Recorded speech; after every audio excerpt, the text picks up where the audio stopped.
Ashley, and this is Crash Course History. Today we will be talking about period 7, 1890 to 1920. During this time we saw the continued growth and consolidation of large corporations that started in the 1870s. This transformed the American society, the nation's economy, and promoted urbanization and economic growth. It was all about the money! Make it rain! Large corporations dominated the U.S. economy as it increasingly focused on the production of consumer goods, driven by new technologies and manufacturing techniques. The United States continued its transition from a rural agricultural society to an urban industrial one. This allowed for economic opportunities for women and minority groups. As a response to the economic growth, labor unions like the Industrial Workers of the World and the American Federation of Labor were created mainly by skilled workers.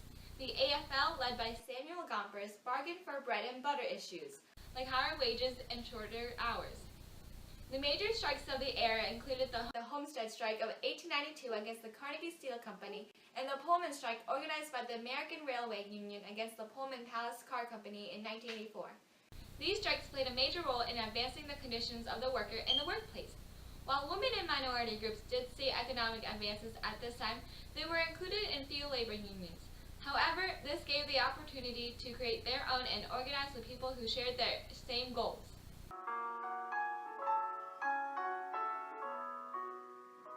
The late 1800s saw the rise of the progressive era aimed at improving the life of the middle class and making institutions run smoothly. Progressives looked to the federal government to reform programs, make change, and crack down urban political machines. Some of the most important political work took place at the state level. The 17th Amendment allowed voters to directly elect U.S. senators. The initiation and referendum process changed the way laws were proposed. Finally, the adoption of the direct primary allowed party members to elect candidates instead of having them handpicked by the party boss. Women played a major role in progressivism from the very beginning. The National Consumers League, founded by Florence Kelley in 1899, organized by women who lobbied at the state and national levels. There were a variety of organizations that women could choose to join to advance their specific goals, whether it be workplace reforms or the Anti-Saloon League. In addition, this was the first time that women began to meet and discuss the topic of feminism. There were reforms in the workplace also. In 1911, there was the Triangle Shirtwaist Fire, which took place in New York. That led many progressives to push for reforms of safety and health conditions in factories. They wanted the creation of accident insurance programs. Theodore Roosevelt's progressive program, the Square Deal, put a heavy emphasis on government intervention. He instituted the Interstate Commerce Act, the Pure Food and Drug Act, the Meat Inspection Act, and more. He also used the federal government to aggressively end bad trusts with the Sherman Antitrust Act. Roosevelt sued Standard Oil, the American Tobacco Factory, and the Northern Securities Company for being illegal trusts. All were partially broken up as a result of these government actions. Some regard Taft, though, as the real trust buster. More antitrust lawsuits went to court when he was president than during the Roosevelt presidency. The 1912 presidential election saw the competition between Roosevelt's new nationalism and Wilson's new freedom, ultimately leading to Wilson's victory. As president, he introduced the Clayton Antitrust Act, the Federal Trade Commission, and the Federal Reserve System.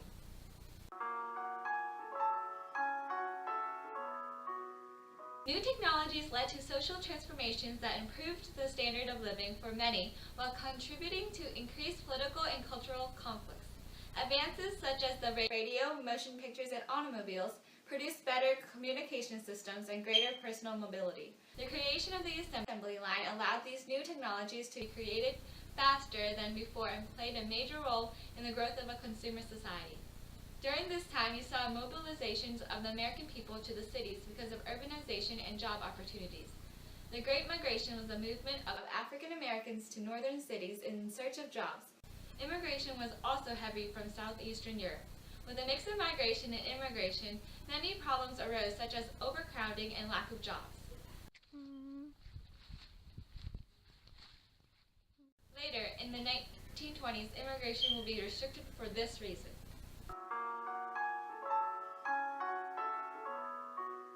With the start of World War I, after the assassination of Archduke Ferdinand, Wilson made the decision to issue a proclamation of neutrality. He wanted to keep the United States out of a world war at whatever the cost. However, most Americans were sympathetic to the Allied powers. A private national security league was founded in late 1914 to instill patriotism in Americans and prepare Americans for war. While attempting to remain neutral, Germany announced a policy of unrestricted submarine warfare. Americans were outraged when a German boat sank a British passenger ship, the Lusitania, with 100 Americans on board. Americans became increasingly outraged when the Zimmermann telegram was intercepted, which revealed that the Germans were attempting to persuade Mexico to go to war against the United States. When ships continued to sink, President Wilson officially decided to declare war on Germany. Despite the fact that America was far removed from the physical fighting of World War I, much had to be done to prepare America for the war effort. Americans were encouraged to buy Liberty bonds to support the war.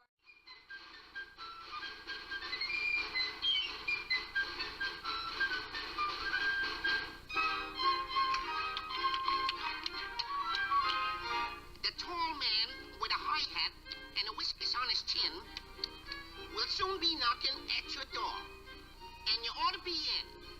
The tall man with the high hat will be coming down your way. Get your savings out when you hear him shout, "Any bonds today?" Come on and get 'em, folks. Come on, skip right up and get 'em. Any bonds today? Bonds of freedom, that's what I'm selling. Any bonds today? Scrape up the most you can. Here comes the freedom man. The Americans participated in Wheatless Mondays, Meatless Tuesdays, and Gasless Sundays. Politicians attempted to keep Americans patriotic in support of the war. In 1917, the Espionage Act was passed, making it illegal to obstruct the draft process in any way, and stated that any material that was sent through the mail that was said to incite treason would be seized. The Sedition Act of 1918 stated that it was illegal to criticize the government, the Constitution, the U.S. Army, or the U.S. Navy. Prominent socialist Eugene Debs received a 3-year prison term for speaking against militarism. Woo! It's time for the mystery document! My guest, Maddie Council, will be playing the game today. The rules are simple. You either guess the author of the document correctly, or get put in a box tank filled with sharks. Good luck!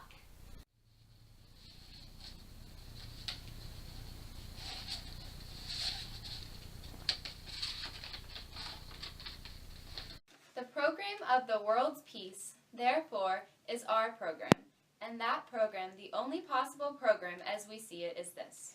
1. Open covenants of peace, openly arrived at, after which there shall be no private international understandings of any kind but diplomacy, shall proceed always frankly and in the public view. 2. Absolute freedom of navigation upon the seas, outside territorial waters, alike in peace and in war, except as the seas may be closed in whole or in part by international action for the enforcement of international covenants. 3. The removal so far as possible of all economic barriers and the establishment of an equality of trade conditions among all the nations consenting to the peace and associating themselves for its maintenance. 4. Adequate guarantees given and taken that national armaments will be reduced to the lowest point consistent with domestic safety. Oh, that's an easy one. It's President Wilson's 14 points. Correct! No sharks for you today. The 14 points was Wilson's plan to end the war. It called for open peace treaty, freedom of the seas, free trade, arms reductions, and some sort of a world organization to ensure peace. When the Treaty of Versailles was created, Wilson only got a fraction of what he wanted. Germany was responsible for the war and had to pay reparations. Also, the League of Nations was created. A large group led by Henry Cabot Lodge, called the Reservationists, wanted restrictions on American membership in the League, therefore protesting the treaty. Ultimately, the treaty was signed and the United States did not join the League. Thank you for joining me today. I hope you learned a whole lot, and good luck on your AP exam.